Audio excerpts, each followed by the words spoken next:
Meet Bilquis. Let's talk about the American Gods premiere's craziest scene. American Gods has finally arrived, and with it comes one of the craziest, most memorable scenes on TV in a very long time. The first episode introduced us to a few different gods, who all have a role to play in the upcoming battle. One of those gods, or goddesses, is Bilquis, Yetide Badaki, also known as the Queen of Sheba. We met her as a nice young woman on a first date with an unassuming dude she met online. After drinks, she drew him back to her bedroom, which was all draped in red and filled with candles and statues. He was astonished and a little unsure of the fact that she was so ready to sleep with him, but sleep is a particularly bad word to describe what ensued. They started having sex, and all of a sudden his dirty talk got weird as he started to worship the various parts of her body.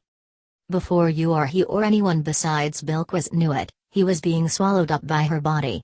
Eventually, he was completely gone. So if you had any doubts that American Gods would take advantage of the fact that it's on premium cable, those doubts are now also completely gone. Bilquis is one of the many secondary characters from the book who executive producers Brian Fuller and Michael Green really latched onto. While she only appears in one or two other scenes in the novel, Bilquis will be seen a lot more in the series as we learn what her journey entails.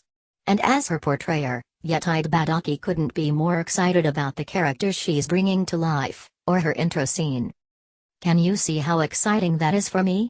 she asked us when we talked to her at the show's Los Angeles premiere. She says that as a huge geek, she's been a fan of the book since it came out. I mean, that was an initial yes please, I'd love to be a part of this. There were so many elements that were discussed within the story and this character that I really wanted the chance to jump in and play with. 1. Being an immigrant that only became a citizen 3 years ago, that immigration story of these gods, how they came to America, that really fascinated me, she tells us. And to maybe remind people that yes, if you go back far enough, everybody came from somewhere. And then there was also the aspect of sex positivity. I've never ever before seen a woman own sex in that way, and it was exciting and it was powerful and I loved how many men said they were terrified. I said, okay, well pay attention. It's hard not to pay attention to Bilquis after such an intro scene, which Badaki says she absolutely loved.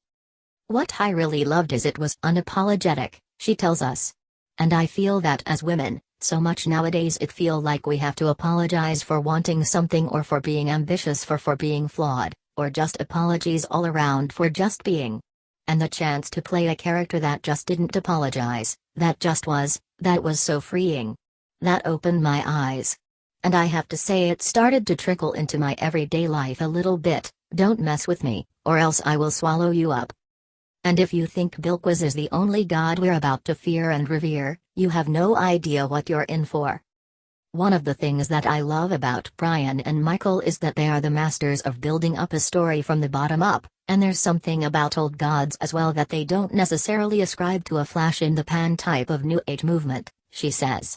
These are beings that have become very comfortable over time, almost like a mountain. Their power is deep. Their power may be quiet at times, but they are forces to be reckoned with. American Gods airs Sundays at 9 p.m. on Starz, and also stars Ricky Whittle, Ian McShane, Emily Browning, Gillian Anderson, Kristen Chenoweth, Pablo Schreiber, Bruce Langley, and Orlando Jones.